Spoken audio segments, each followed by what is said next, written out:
होमज्ञानतिमिरान्धस्य ज्ञानाञ्जनशलाकया चक्षुरुन्मिलितं येन तस्मै श्रीगुरुवे नमः।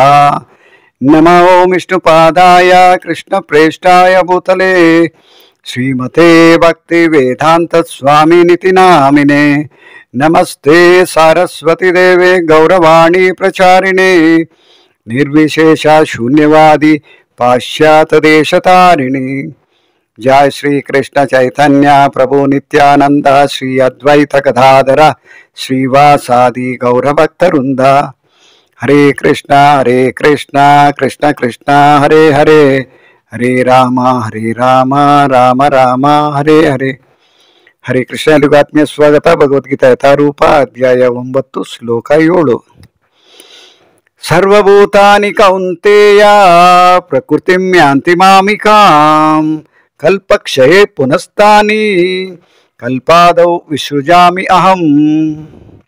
ಅನುವಾದ: ಕುಂತಿಯ ಮಗನಾದ ಅರ್ಜುನನೇ, ಕಲ್ಪಾಂತ್ಯದಲ್ಲಿ ಎಲ್ಲ ಐಹಿಕ ಅಭಿವ್ಯಕ್ತಿಗಳು ನನ್ನ ಪ್ರಕೃತಿಯಲ್ಲಿ ಲೀನವಾಗುತ್ತವೆ ಮತ್ತು ಇನ್ನೊಂದು ಕಲ್ಪವು ಪ್ರಾರಂಭವಾದಾಗ ನನ್ನ ಶಕ್ತಿಯಿಂದ ಮತ್ತೆ ಅವುಗಳನ್ನು ಸೃಷ್ಟಿಸುತ್ತೇನೆ.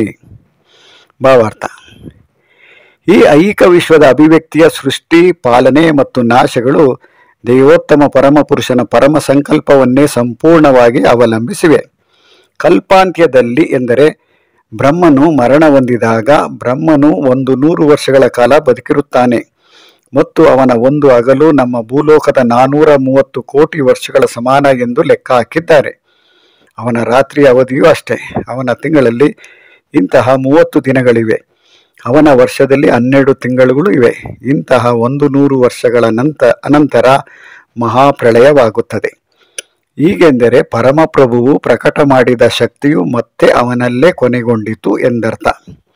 ಅನಂತರ ಮತ್ತೆ ವಿಶ್ವದ ರೂಪ ಕೊಡುವುದು ಅಗತ್ಯವಾದಾಗ ಅದು ಆತನ ಸಂಕಲ್ಪದಿಂದಾಗುತ್ತದೆ. ಬಹುಶಃ ಎಂದರೆ ಛಾಂದೋಗ್ಯ ಉಪನಿಷತ್ತು, ಆತನು ಈ ಐಹಿಕ ಚೈತನ್ಯದಲ್ಲಿ ವಿಸ್ತಾರಗೊಳ್ಳುತ್ತಾನೆ, ಇಡೀ ವಿಶ್ವದ ಅಭಿವ್ಯಕ್ತಿಯು ಮತ್ತೆ ಆಗುತ್ತದೆ. ಹರೇ ಕೃಷ್ಣ. ಇಲ್ಲಿಗೆ ಭಾವಾರ್ಥ ಮುಗಿಯುತ್ತೆ. ಈ ಶ್ಲೋಕದಲ್ಲಿ ಭಗವಂತ ಐಹಿಕ ಲೋಕನ ಸೃಷ್ಟಿ ಮಾಡೋದು ಯಾವಾಗ, ಯಾತಕ್ಕೆ ಮಾಡ್ತಾನೆ ಅನ್ನೋದು ಮುಂದಿನ ಶ್ಲೋಕಗಳಲ್ಲಿ ಗೊತ್ತಾಗುತ್ತೆ. ಅಂದರೆ ಬ್ರಹ್ಮನ ಆಯಸ್ಸು ಮುಗಿದಾಗ, ಅಂದರೆ ಬ್ರಹ್ಮನ ಆಯಸ್ಸು ಅಂದರೆ ಒಂದು ದಿನ ಅಂದರೆ 12 ಗಂಟೆಗೆ 430 ಕೋಟಿ ವರ್ಷ. ಆ ಥರ 100 ವರ್ಷಗಳ ಕಾಲ ಬದುಕಿರ್ತಾನೆ ಅಂದರೆ 311 ಟ್ರಿಲಿಯನ್ 40 ಬಿಲಿಯನ್ ಮತ್ತಷ್ಟು ಇನ್ನೂ ಸ್ವಲ್ಪ ಬರುತ್ತೆ, ಅದಕ್ಕೆ ಜೊತೆಲಿ ಸೇರುತ್ತೆ ಆತನ ಆಯಸ್ಸು.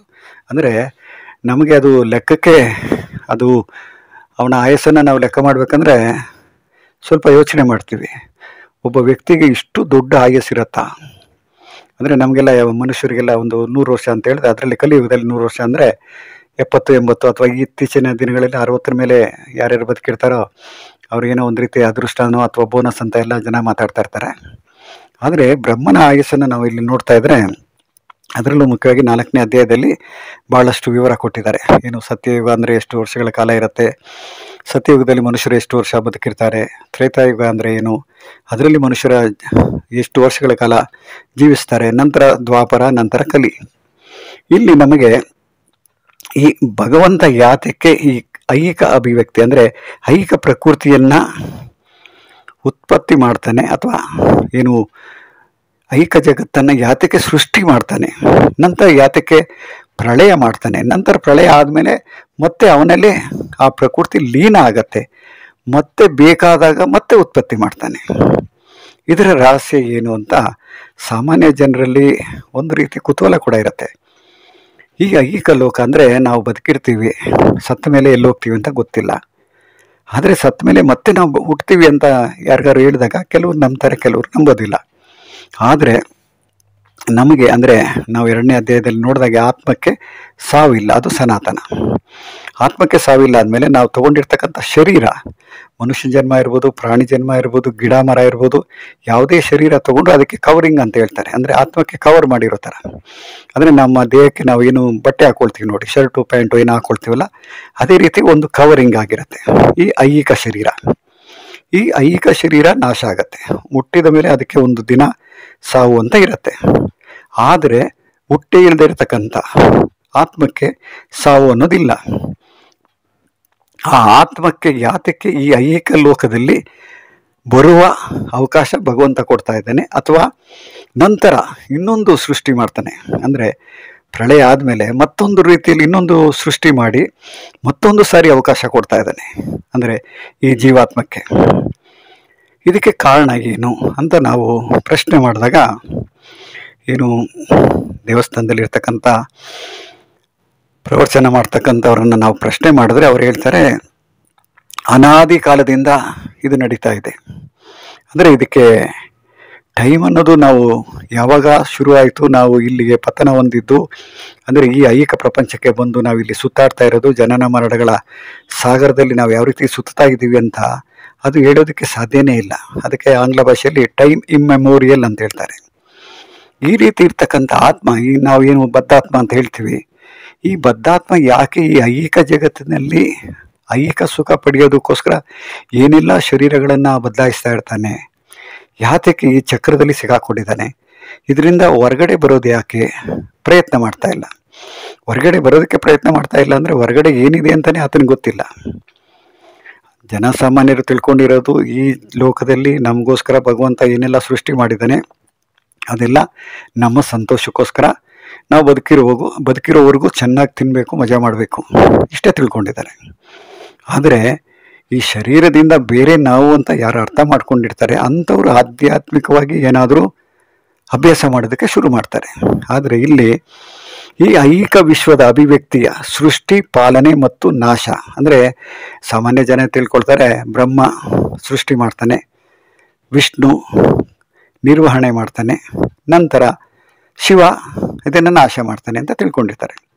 ಅವರಿಗೆ ಪ್ರಿನ್ಸಿಪಲ್ ಡಿಟೀಸ್ ಅಂತ ಏನು ಹೇಳ್ತಾರೆ ಆಂಗ್ಲ ಭಾಷೆಯಲ್ಲಿ, ಏನು ಬ್ರಹ್ಮ ಸೃಷ್ಟಿ ಮಾಡಿದ್ರೆ ಮಹಾವಿಷ್ಣು ಪಾಲನೆ ಮಾಡ್ತಾನೆ ಅಥವಾ ಪೋಷಣೆ ಮಾಡ್ತಾನೆ, ನಂತರ ಶಿವ ತಾಂಡವ ನೃತ್ಯ ಮಾಡಿ ಇದನ್ನು ನಾಶ ಮಾಡ್ತಾನೆ.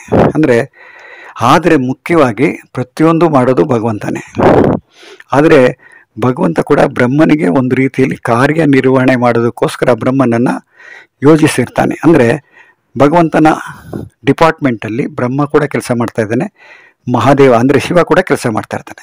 ಅಂದರೆ ಇಬ್ಬರಿಗೂ ಒಂದೊಂದು ಪೋರ್ಟ್ಫೋಲಿಯೋ, ಅಂದರೆ ನಾವು ಮುಖ್ಯಮಂತ್ರಿಗಳು ಕೊಟ್ಟಿರ್ತಾರೆ ನೋಡಿ, ನೀವು ಹಣಕಾಸು ವ್ಯವಸ್ಥೆ ನೋಡ್ಕೊಳ್ಳಿ, ಅಥವಾ ನೀವು ಗೃಹ ಮಂತ್ರಿ ಆಗಿರಿ, ಈ ರೀತಿ ಏನೇನು ಯಾರ್ಯಾರಿಗೆ ಒಬ್ಬೊಬ್ಬರಿಗೆ ಒಂದೊಂದು ವಿಭಾಗನ ಒಂದೊಂದು ಉಸ್ತುವಾರಿಯನ್ನು ಕೊಟ್ಟಿರ್ತಾರೆ. ಅದೇ ರೀತಿ ಭಗವಂತನ ಲೋಕದಲ್ಲಿ ಭಗವಂತ ಕೂಡ ಒಂದೊಂದು ಡಿಪಾರ್ಟ್ಮೆಂಟ್ಗೆ ಒಬ್ಬೊಬ್ಬರನ್ನು ಹೆಡ್ ಆಗಿ ಮಾಡಿರ್ತಾನೆ. ಅದರಲ್ಲಿ ಮುಖ್ಯವಾಗಿ ದೇವತೆಗಳಲ್ಲಿ ಪ್ರಿನ್ಸಿಪಲ್ ಡೆಮಿಗಾಡ್ಸ್ ಅಂತ ಹೇಳ್ತಾರೆ. ಅಂದರೆ ಬಹುಮುಖ್ಯವಾದಂಥ ಶಾಖೆ ಹೊಂದಿರತಕ್ಕಂಥವ್ರು, ಬಹಳ ಶಕ್ತಿಶಾಲಿ ಆಗಿರ್ತಕ್ಕಂಥವ್ರು ಅಂದರೆ ಬ್ರಹ್ಮ ಮತ್ತು ಶಿವ ಅಂತ ಹೇಳ್ತಾರೆ. ಸೊ ಇಲ್ಲಿ ಬ್ರಹ್ಮನ ಆಯಸ್ಸು ಮುಗಿದಾಗ ಮಹಾಪ್ರಳಯ ಆಗತ್ತೆ ಅಂತ ಹೇಳ್ತಾರೆ ಇಲ್ಲಿ ಭಾವಾರ್ಥದಲ್ಲಿ.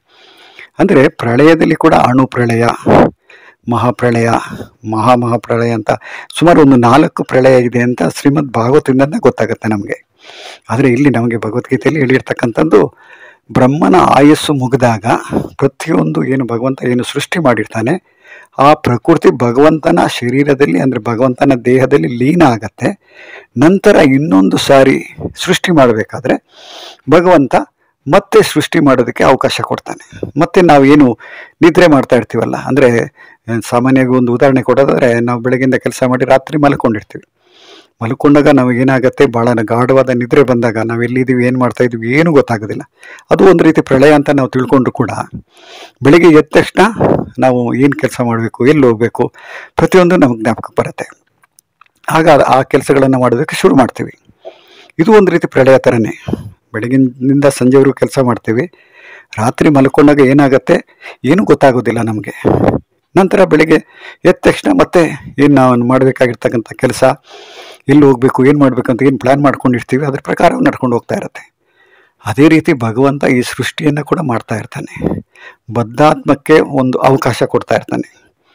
ಅಂದರೆ ಈ ಐಹಿಕ ಜಗತ್ತಿನ ವಾಸವನ್ನು ಮುಗಿಸ್ಕೊಂಡು ಆಧ್ಯಾತ್ಮಿಕ ಲೋಕಕ್ಕೆ ಹೋಗೋದಕ್ಕೆ ಪ್ರಯತ್ನ ಮಾಡಿ ಅನ್ನೋ ಒಂದೇ ಒಂದು ಮುಖ್ಯವಾದ ಕಾರಣಕ್ಕೆ ಈ ಐಹಿಕ ಜಗತ್ತಿನಲ್ಲಿ ನಮಗೆ ಐಹಿಕ ದೇಹನ ಕೊಟ್ಟು ಐಹಿಕ ಇಂದ್ರಿಯಗಳನ್ನು ಸಂತೋಷ ಪಡಿಸ್ಕೊಂಡು ನಂತರ ಅದರಲ್ಲಿ ಯಾವುದೇ ರೀತಿ ಸಂತೋಷ ಇಲ್ಲ ಅಂತ ನಾವು ಅರ್ಥ ಮಾಡ್ಕೊಂಡ್ಮೇಲೆ ನಾನು ಆಧ್ಯಾತ್ಮಿಕ ಅಂತ ತಿಳ್ಕೊಂಡು ಆಧ್ಯಾತ್ಮಿಕ ಶರೀರ ಎಲ್ಲಿದೆ, ಆಧ್ಯಾತ್ಮಿಕ ಲೋಕಕ್ಕೆ ಹೋಗೋದು ಹೇಗೆ ಅನ್ನೋದನ್ನು ಯಾರು ಅರ್ಥ ಮಾಡ್ಕೊಳ್ತಾರೆ ಅವರು ನಿಜವಾಗ್ಲೂ ಮಹಾಬುದ್ಧಿವಂತರು ಅಂತ ಹೇಳ್ಬೋದು.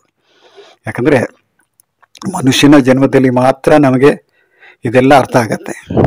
ಬೇರೆ ಪ್ರಾಣಿ ಪಶು ಅಥವಾ ಗಿಡ ಮರ ಆಗಿ ಬೇರೆ ಶರೀರ ಸಿಕ್ಕಿದಾಗ 84 ಲಕ್ಷ ಜೀವರಾಶಿಗಳಲ್ಲಿ ಬೇರೆ ಶರೀರ ಸಿಕ್ಕಿದಾಗ ನಮಗೆ ಇದ್ರ ಬಗ್ಗೆ ಅರ್ಥನೂ ಆಗೋದಿಲ್ಲ, ಇದ್ರ ಬಗ್ಗೆ ಯೋಚನೆಯೂ ಮಾಡೋದಿಲ್ಲ.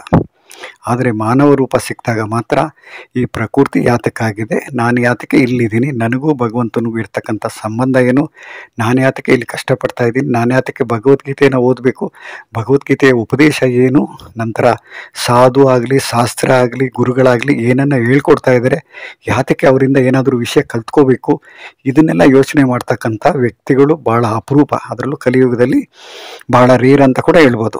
ಯಾಕಂದರೆ ಆಧ್ಯಾತ್ಮಿಕವಾಗಿ ಅವ್ರಿಗೆ ಯಾವುದಾದ್ರು ಉಪನ್ಯಾಸ ನಡೀತಾ ಇದೆ ಬನ್ನಿ ಅಂತ ಹೇಳಿದ್ರೆ ಯಾರಿಗೂ ಅಷ್ಟೊಂದು ಆಸಕ್ತಿ ಇರೋದಿಲ್ಲ. ಆದ ಕಾರಣ ನಾವು ಭಗವದ್ಗೀತೆಯನ್ನು ಓದ್ತಾ ಇದ್ದೀವಿ, ಭಗವಂತನ ಭಕ್ತರಾಗೋದಕ್ಕೆ ಪ್ರಯತ್ನ ಮಾಡ್ತಾ ಇದ್ದೀವಿ, ಭಗವಂತನ ಸೃಷ್ಟಿ ಹೇಗೆ ನಡೀತಾ ಇದೆ ಅಂತ ತಿಳ್ಕೊಳ್ಳೋದಕ್ಕೆ ಪ್ರಯತ್ನ ಮಾಡ್ತಾ ಇದ್ದೀವಿ. ನಂತರ ಮುಂದಿನ ಶ್ಲೋಕಗಳಲ್ಲಿ ಭಗವಂತ ಮತ್ತಷ್ಟು ಯಾವ ರೀತಿ ಸೃಷ್ಟಿಯಾಗತ್ತೆ, ಪ್ರಕೃತಿ ಯಾವ ರೀತಿ ಭಗವಂತನ ಆಜ್ಞೆಯನ್ನು ಮೀರದೆ ಕೆಲಸ ಮಾಡ್ತಾ ಇದೆ, ಇದೆಲ್ಲ ಮುಂದಿನ ಶ್ಲೋಕಗಳಂತ ನಾವು ನೋಡೋಣ. ಹರೇ ಕೃಷ್ಣ.